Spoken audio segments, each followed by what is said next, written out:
Good afternoon, friends. I'd like to continue in the study of the Gospel in the Stars. Book 1, The Redeemer. Chapter 1, Virgo. God named the stars. In Psalms 147, verse 4, it says, He telleth the number of the stars. He called them all by their names. All the constellations have names. Over 100 of them are listed in the Hebrew and Aramaic and are found in the Bible.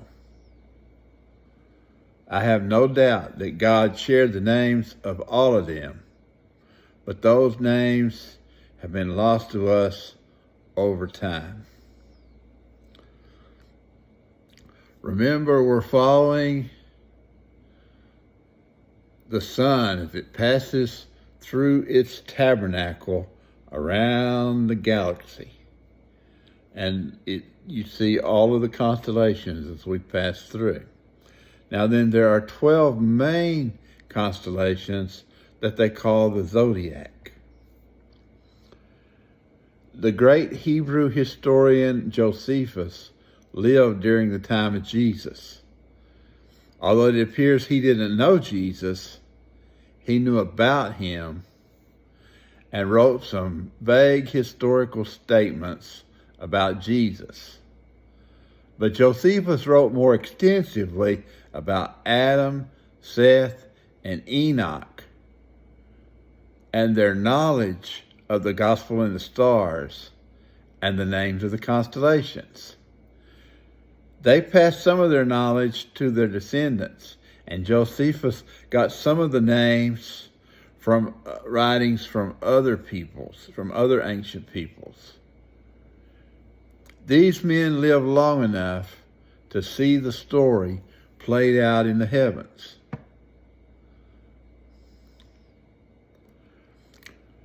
In the zodiac today, they say it starts with Aries, the ram. But in the volume of the book, Virgo is the only point where we can intelligently begin.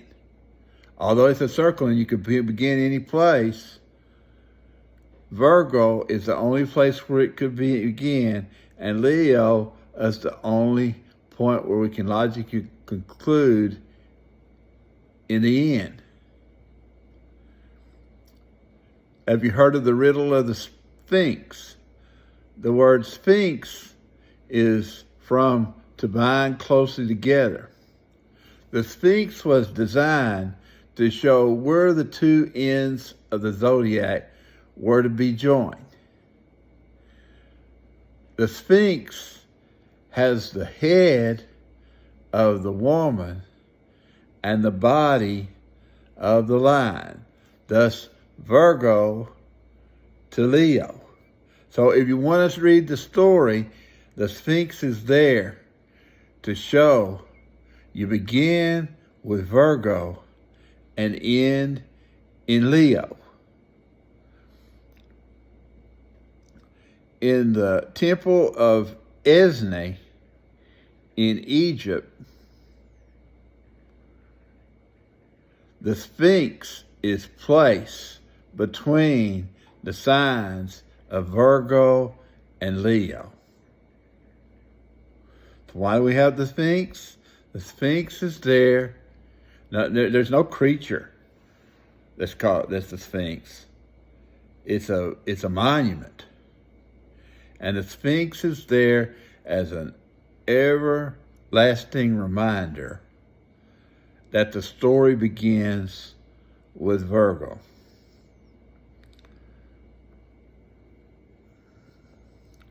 Virgo, the virgin. The Hebrew word al-zamak is the branch. Virgo is el-zamak. This is the first book of the Gospel in the Stars. Begins in Virgo. Now, Elzamach is used 4 times in the Old Testament. Isaiah chapter 4, verse 2, in that day shall the branch of the Lord be beautiful.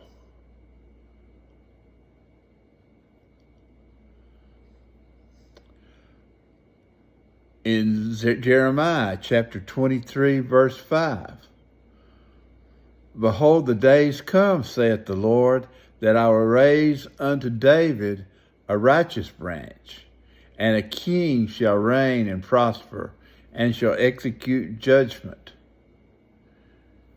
and justice in the earth. Then in Zechariah chapter 3, verse 8, hear now, O Joshua the high priest, thou and thy fellows that sit before thee, for they are men wondered at, for behold, I will bring forth my servant, the branch. And then Zechariah chapter 6, verse 12, and speak to him, saying, thus speaketh the Lord of hosts, saying, behold, the man whose name is the branch, and he shall grow up out of his place, and shall build the temple of the Lord. All of these are prophecies concerning Jesus.